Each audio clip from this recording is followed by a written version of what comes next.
ان کی مہک نے دل کے غنچے کھلا دیے ہیں، جس راہ چل گئے ہیں کوچے بسا دیے ہیں۔ تشریح: میرے آقا کریم صلی اللہ علیہ وسلم کی کیسی شان ہے کہ آپ جدھر سے بھی گزرے آپ کے جسم اقدس کی بھینی بھینی جنتی خوشبو سے دلوں کی بند کلیاں کھلتی گئیں، غم مٹتے گئے، محبت کی ہوائیں چلتی گئیں، نفرتیں ختم ہوتی گئیں اور گلی کوچوں سے ویرانی دور ہوتی گئی اور آبادی و شادابی ڈیرے ڈالتی گئی۔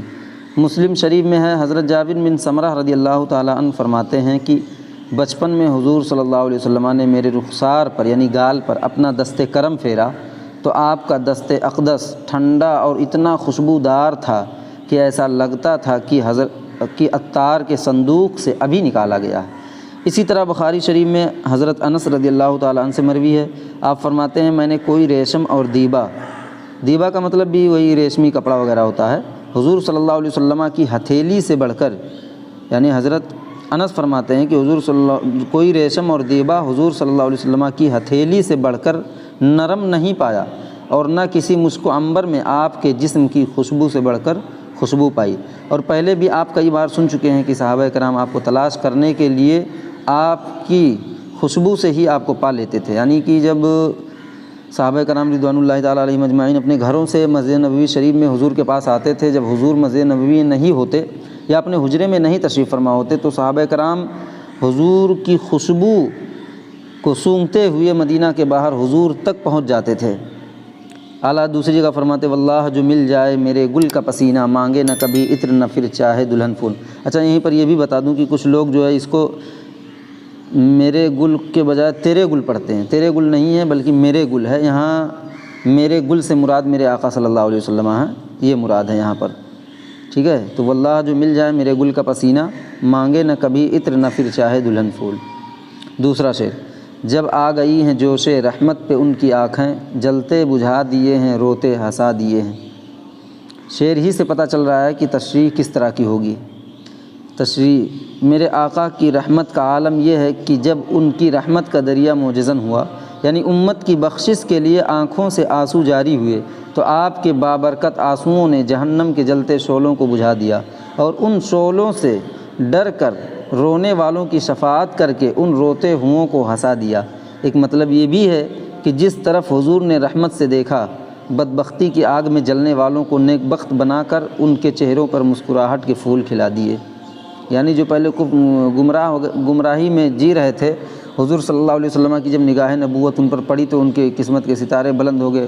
بہت سارے ایسے صحابہ ہیں جن کے بارے میں میرے حضور نے دعا کی تھی، جیسے حضرت عمر فاروق اعظم ہو گئے، حضرت ابو قرصافہ ہو گئے، اور اسی طریقے سے حضرت اور دیگر صحابہ کرام ہیں جن کے بارے میں حضور نے اللہ کی بارگاہ میں دعا کی کہ اللہ انہیں ہدایت نصیب ہو، اور پھر حضور کی دعا قبول بھی ہوئی، یعنی کہ جدھر میرے آقا نے چہرے نبوت کیا اور اللہ کی بارگاہ میں دعا کی تو فوراً وہ پورا ہو گیا۔ تیسرا شعر: ایک دل ہمارا کیا ہے آزار اس کا کتنا، تم نے تو چلتے پھرتے مردے جلا دیے ہیں۔ اے میرے شانوں والے آقا، ہمارے دل کا روگ تو آپ کے لیے بالکل معمولی بات ہے، آپ نے تو چلتے پھرتے مردوں، کافروں، مشرکوں، ایسے کافر جن کا دل کفر و گمراہی سے سیاہ ہو چکا تھا، مردہ دل ہو چکے تھے، انہیں آپ نے ہدایت کی نور سے منور فرمایا۔ اچھا یہاں شعر میں کیا ہے؟ ایک دل ہمارا کیا آزار اس کا کتنا، تم نے تو چلتے پھرتے مردے جلا دیے ہیں۔ مردے سے مراد آپ جو ہے صرف اصلی مردوں کو مت لیجیے گا، مردے ایک طرح کے وہ بھی حدیث پاک میں میرے نبی نے کفار کے بارے میں فرمایا کہ یہ چلتے پھرتے مردے ہیں نا، یعنی جن کے دل میں ایمان نہیں ہے وہ چلتے پھرتے مردے ہیں۔ تو یہاں کہنے کا مطلب یہ ہے کہ اللہ کے رسول صلی اللہ علیہ وسلم نے ایسے کافروں کو کلمہ پڑھایا جن کا دل بالکل سیاہ ہو چکا تھا، انہیں آپ نے ہدایت کی نور سے منور فرمایا اور کلمہ پڑھا کر ایمان کی دولت دے کر زندہ فرما دیا۔ چوتھا شعر: ان کے نثار کوئی کیسے ہی رنج میں ہو، جب یاد آ گئے ہیں سب غم بھلا دیے ہیں۔ اس کا مطلب پہلے آپ سمجھ لیجئے کہ میرے آقا کریم صلی اللہ علیہ وسلم کے چاہنے والے کتنے بھی رنج و غم میں ہوں، جب حضور کی یاد آ جاتی ہے تو سچا عاشق جو ہوتا ہے وہ ساری اپنی غموں کو بھول جاتا ہے۔ تشریح کیا ہے اس کی؟ میرے آقا آپ کے ذکر پہ کیوں نہ ہم قربان ہو جائیں، آپ کے چاہنے والوں کو کتنا ہی رنج و غم کیوں نہ ہو، جب آپ کی یاد آ جائے تو سب تکلیفیں دور اور سب غم کافور ہو جاتے ہیں اور دل پر نور ہو جاتے ہیں۔ دنیا تو دنیا ہے، آپ کا نام لینے سے اور آپ پر درود و سلام پڑھنے سے قبر کے عذاب بھی ٹل جاتے ہیں۔ ماشاءاللہ۔ 5واں شعر، ہم سے فقیر بھی اب پھیری کو اٹھتے ہوں گے، اب تو غنی کے در پر بسر جما دیے ہیں۔ تشریح کیا ہے؟ ہم جیسے بھی گئے گزرے منگتے اور بھکاری، اب کسی اور در پہ بھیک کے لیے کیوں پھیرے اور چکر لگائیں؟ بس اب پھیرے اور چکر ختم، کیونکہ ایسے سخی کا دروازہ مل گیا ہے کہ جس کے در سے منگتے خالی ہاتھ نہ لوٹے۔ کتنی ملی خیرات نہ پوچھو، ان کا کرم پھر ان کا کرم ہے، ان کے کرم کی بات نہ پوچھو۔ لہٰذا ایسے غنی کے در پہ ہم بیٹھ گئے ہیں جس نے ہمیں پھیروں اور چکروں سے بچا لیا ہے۔ 6واں شعر، اسرا میں گزرے جس دم بیڑے پہ قدسیوں کے، ہونے لگی سلامی پرچم جھکا دیے ہیں۔ یعنی شب اسرا کے دولہا شب معراج، جب آسمانوں کی بلندیوں پر فرشتوں کے جمع غفیر جو آپ کے استقبال کے لیے سدرۃ المنتہا کے پاس جمع تھے تاکہ حضور کا استقبال بھی کریں، اور جو آج تک زیارت سے مشرف نہیں ہو سکے وہ زیارت بھی کر لیں، اور تمام فرشتوں نے پرچم جھکا کر سلامی پیش کی اور اہلاً و سہلاً کا نورانی ترانہ بھی پڑھا۔ ویڈیو کو آپ حضرات سے گزارش ہے کہ شیئر کیجئے اپنے دوستوں میں، اور چینل کو سبسکرائب کریں، ویڈیو کو لائک بھی کر لیا کریں۔ 7واں شعر، آنے دو یا ڈبو دو اب تو تمہاری جانب، کشتی تمہیں پہ چھوڑی لنگر اٹھا دیے ہیں۔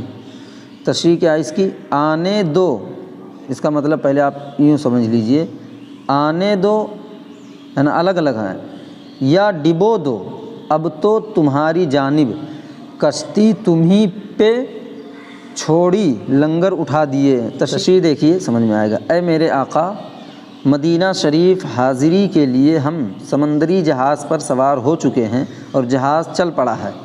لنگر یعنی کہ جس رسی سے باندھ کر کشتی کو روکا جاتا ہے اس کو لنگر کہتے ہیں، اس رسی کو۔ تو لنگر یعنی رسی کھول دیے گئے ہیں، اب آپ کی مرضی ہے ہمیں سمندر میں ڈبو دیں یا اپنی بارگاہ میں آنے دیں۔ یہ اس شعر کا ظاہری معنی تھا، اور یہ اعلیٰ حضرت کی زندگی میں بھی یہ واقعہ پیش آیا کہ جب آپ حج کے لیے جا رہے تھے تو ایک مرتبہ سمندر میں طوفان آیا تو کپتان نے کہا کہ کشتی ڈوبنے والی ہے، آپ حضرات احرام باندھ لیں۔ تو پھر میرے آقا سرکار اعلیٰ حضرت کشتی کے ایک کنارے بیٹھے اور پھر کہا کہ یہ کشتی نہیں ڈوبے گی۔ آپ مسکرا رہے تھے تو لوگوں نے پوچھا کہ کیوں نہیں ڈوبے گی؟ تو آپ نے فرمایا کہ میرے حضور کی حدیث پاک ہے کہ آپ فرماتے ہیں کہ جس نے کشتی پر سوار ہو کر یہ دعا پڑھ لی، بسم اللہ مجریہا و مرساہا ان ربی لغفور الرحیم، وہ منزل تک ضرور پہنچے گا۔ تو میں کشتی پر سوار ہو کر کے یہ دعا پڑھ لی ہے۔ اعلیٰ کہ استقامت اپنے نبی کی بات پر، حضور کی بات پر، حضور کی حدیث پر اتنا پختہ یقین ہے کہ اپنے آنکھوں سے دیکھے سے زیادہ حضور کی باتوں پر یقین ہے۔ تو اعلیٰ حضرت وہاں جو ہے اس طرح سے واقعہ پیش آیا تو طوفان آیا اور چلا گیا اور کشتی منزل تک پہنچی بھی اور اعلیٰ حضرت مدینہ شریف گئے بھی۔ تو اس شعر کا ظاہری معنی تھا یہ، اور باطنی معنی یہ ہے، روحانی معنی یہ ہے کہ اے میرے آقا، ہم نے اپنی زندگی کی کشتی آپ کے بھروسے پر دنیا کے سمندر میں چلا دی ہے اور رسی کھول دیے ہیں، اب آپ کی مرضی ہمیں راستے میں رکھیں یا شفاعت کر کے اپنے ساتھ جنت میں لے جائیں۔ 8واں شعر، دولہا سے اتنا کہہ دو پیارے سواری روکو، مشکل میں ہیں براتی پرخار بادیے ہیں۔ یہاں بادیے کا مطلب ہوتا ہے جنگلات، ہے نا۔ یہاں تشریح دیکھیے، اے فرشتوں میرے آقا شب اسرا کے دولہا تک میری یہ درخواست پہنچا دو کہ یا رسول اللہ میدان محشر میں ذرا سواری روک روک کر چلنا، کیونکہ آپ کے باراتی یعنی امتی ان پرخار وادیوں میں، یعنی محشر کی مشکلات میں، یہاں جو اعلیٰ نے کہا پرخار وادیے ہیں، یہاں تشبیہ دیے محشر کے حالات کو، ہے نا۔ محشر کی مشکلات میں پھنسے ہوئے ہیں، ان کو ساتھ ساتھ ہی لے کر جائیں۔ 9واں شعر، اللہ کیا جہنم اب بھی نہ سرد ہوگا، رو رو کے مصطفیٰ نے دریا بہا دیے ہیں۔ تشریح، اے میرے اللہ، کیا تیرا جہنم تیرے محبوب کی امت کے لیے ابھی ٹھنڈا نہیں ہوا؟ حالانکہ تو جانتا ہے تیرے محبوب نے اپنی امت کی بخشش کی خاطر تیری بارگاہ میں رو رو کر اتنی دعائیں مانگی ہیں، گویا آپ کے آنسو دریا بن کر بہہ رہے ہیں۔ 10واں شعر، میرے کریم سے اگر قطرہ کسی نے مانگا، دریا بہا دیے ہیں دربے بہا دیے ہیں۔ تشریح، در یہاں جو ہے نا دریا بہا دیے ہیں، در بے بہا یہ دو لفظ ہیں، در کا مطلب موتی ہے اور بے بہا کا مطلب بہت قیمتی یا بہت زیادہ ہے نا۔ تشریح دیکھیے، میرے کریم آقا وہ ہیں کہ اگر ان سے کسی نے قطرے کا سوال کیا ہے تو سوال کرنے والے نے تو اپنی ضرورت کے مطابق سوال کیا، مگر آقا صلی اللہ علیہ وسلم نے اس کی ضرورت کے مطابق دینے کے بجائے اپنی شان کے مطابق عطا فرمایا ہے۔ چنانچہ کسی نے ایک قطرے کا سوال کیا ہے تو آپ نے دریا عطا کر دیا ہے، یعنی بیش قیمت ہیرے جواہرات سے نواز دیا ہے۔